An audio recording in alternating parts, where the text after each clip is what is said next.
Hi guys, welcome back to my YouTube channel tech developer. कैसे हो आप लोग सभी? उम्मीद करता हूँ गाइस आप लोग सभी अच्छे होंगे। तो गाइस पिछली वीडियो में हमने अपडेट टास्क सक्सेस का टेस्ट केस लिखा था। तो इस वाली वीडियो में हम लोग जो है कवर करने वाले हैं अपडेट टास्क वाला जो मेथड है सर्विस आईएमपीएल में, उसका डेटा एक्सेस एक्सेप्शन वाला केस। ठीक है। और इसके बाद एक और वीडियो बनेगी जिसके अंदर टास्क नोट फाउंड वाला केस मैं हैंडल करूंगा।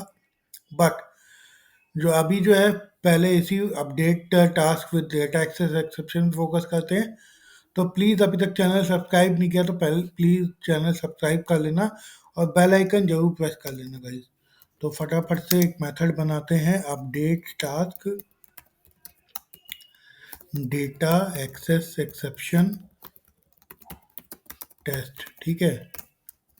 उसके बाद at the rate test annotation लगाई।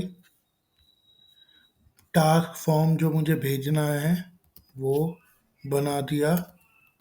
उसके बाद डू थ्रो करना है।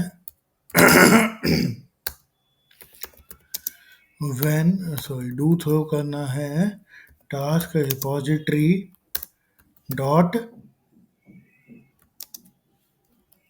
डू थ्रो करना है न्यू डेटा एक्सेस एक्सेप्शन।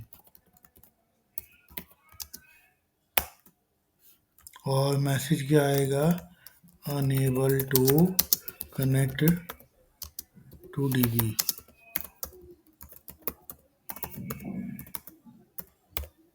ठीक है।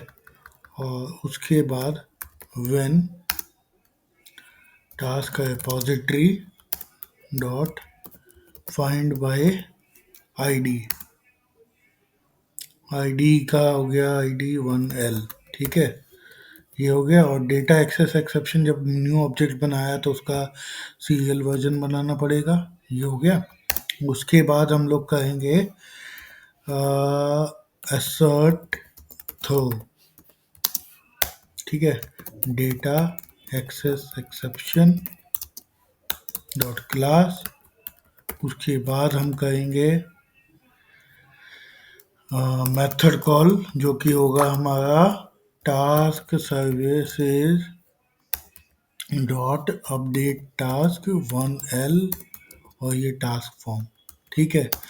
उसके बाद हम वेरीफाई कर लेंगे कि हमारा task repository dot find by ID 1L call हुआ हो। ठीक है। तो बेसिकली हमने इस केस के अंदर डेटा एक्सेस एक्सेप्शन को हैंडल किया है, वो भी किस टाइप के लिए? For this one find by ID. ठीक है। ये मैंने आगे इसलिए लगा दिया क्योंकि यार यहाँ पे ना हम दो बार रिपोजिटरी कॉल कर रहे हैं। एक यहाँ पे कर रहे हैं, एक यहाँ पे कर रहे हैं। तो इन केस में कह रहा हूँ कि अगर मान लो यहाँ पर डेटा एक्सेस एक्सेप्शन आता है तो हैंडल कर लिया। अब उसके बाद हम ये वाले केस के लिए भी हैंडल कर लेते हैं इसी वीडियो के अंदर, क्योंकि है तो वो पार्ट डेटा एक्सेस एक्सेप्शन का ही। बट उससे पहले हम लोग क्या करते हैं कि इस एक बार ये टेस्ट केस रन करके देख लेते हैं। तो रन करने से पहले मैं समझा दूं, इसके अंदर हमने सीधा सीधा फॉर्म का ऑब्जेक्ट बनाया। उसके बाद जब ये find by ID method call हो तब उसी टाइम पे मैंने थ्रो करा दिया डेटा एक्सेस एक्सेप्शन और असर्शन लगा दिया थ्रोज का कि जब मैं ये वाला मेथड कॉल करता हूँ तो उस टाइम पे जब ये वाली लाइन एग्जीक्यूट हुई होगी task repository dot find by ID, तब जो है वो एक्सेप्शन थ्रो कर देगा जो कि टाइप होगा डेटा एक्सेस एक्सेप्शन। वो असर्शन ट्रू हो जाएगी। ठीक है। तो वो टेस्ट केस कवर हो गया। उसके बाद उसको वेरीफाई कर लिया कि task repository dot find by ID call हुआ हो, ये इंश्योरिटी का। तो फटाफट से एग्जीक्यूट कर लेते हैं इससे सारे टेस्ट केसेस को। तो देख सकते हो गाइज हमारे सारे टेस्ट केस जो है सक्सेसफुली चल चुके हैं। तो बाकी पहले तो चल ही गए थे। तो अपडेट टास्क ये वाला जो हमने बनाया नया, वो वाला मैं आपको दिखा देता हूँ, ये वाला लास्ट वाला। तो ये आपका टेस्ट केस सक्सेस है, राइट? तो अब ये वाला टेस्ट केस तो सक्सेस हो गया। अब हमारे को क्या करना है? सिमिलरली इसी तरीके से update task data access exception for save. ठीक है। अब यहाँ पे सेव कराने से पहले ये जो है ऑब्जेक्ट, ये एक बार ये कॉपी कर लेता हूँ कोड।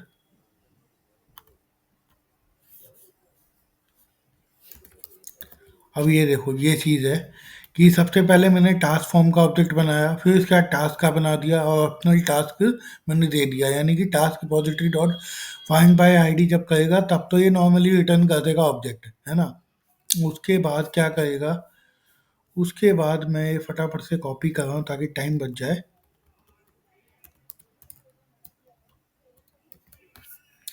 फिर उसके बाद नॉर्मली ये अपडेट करने जाएगा, है ना, डिटेल्स अपडेट करने जाएगा, बट जब ये डिटेल्स अपडेट करने जाएगा तभी जो है इसको एक्सेप्शन आ जाएगा, डेटा एक्सेस एक्सेप्शन। ठीक है, तो फाइंड बाय आईडी भी मेरा चल गया और उसके बाद ये दोनों जो है टाइटल में वापस से पुराने वाले सेट कर देता हूँ, क्योंकि मुझे वेरीफाई करना है कि मेरा टास्क रिपोजिटरी डॉट गेट ये टास्क रिपोजिटरी डॉट सेव वाला मेथड जो है कॉल हुआ।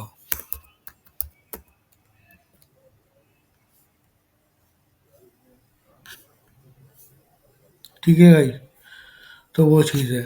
तो इसको भी एक बार टेस्ट केस जो है चला करके देख लेते हैं।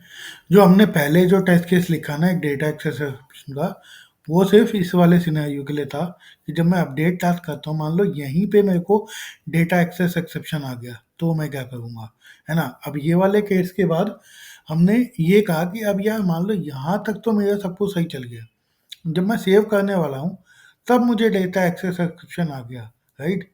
तो वो वाला सिनेरियो हमने यहाँ पे ऐड ऑन किया कि यहाँ पे नॉर्मली यहाँ तक तो ठीक है कि हमने पहले पार्ट में टास्क अपडेट का मतलब रिपोजिटरी से फाइंड करके निकाल लिया, जब अपडेट करने के लिए डिटेल सेट करी और जब सेव करने जा रहे हैं तब डेटा एक्सेस एक्सेप्शन थ्रो कर दिया, तो एसर्शन लगा दिया डेटा एक्सेस एक्सेप्शन का।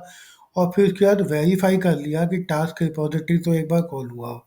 उसके बाद जब ये वाला सेव वाला वेरीफाई करना है तो यार आपको पता ही है कि वो डिटेल्स पहले से जो सेट है, जब हम लोग एक्चुअल सेव करते हैं तो वही वाला डेटा अपने को चाहिए होता है वेरीफाई कराने के टाइम पे। तो वही मैंने रखा कि इसको रीसेट कर दिया टास्क का टाइटल और डिस्क्रिप्शन, ताकि वो ऑब्जेक्ट जो सेव होने वाला था वही वाला ऑब्जेक्ट जो है वेरीफाई हो जाए। तो इसको भी एक बार टेस्ट जो है रन कर लेते हैं फटाफट से। तो देख सकते हो गाइस हमारे सारे टेस्ट केस रन हो चुके हैं। ये जो फाइनल वाला जो टेस्ट केस था आपका, ये वाला update task data access exception for save test, ठीक है ना, तो वो भी हमारा जो है कंप्लीट हो चुका है। तो गाइस इस वीडियो को मैं यहीं पे एंड करता हूँ, मिलते हैं अपने अगली वीडियो के अंदर जिसके अंदर हम ये वाला सिनेरियो हैंडल करेंगे कि मान लो प्रेजेंट नहीं होता है तो जो है आप ये टास्क नॉट फाउंड एक्सेप्शन, मतलब टास्क नॉट फाउंड वाला जो रिटर्न करेगा एपीआई रिस्पॉन्स जीटीओ, वो वाला केस जो है हम लोग अगली वीडियो में हैंडल करेंगे। तो please guys bye for now, take care, please subscribe the channel and don't forget to press the bell icon.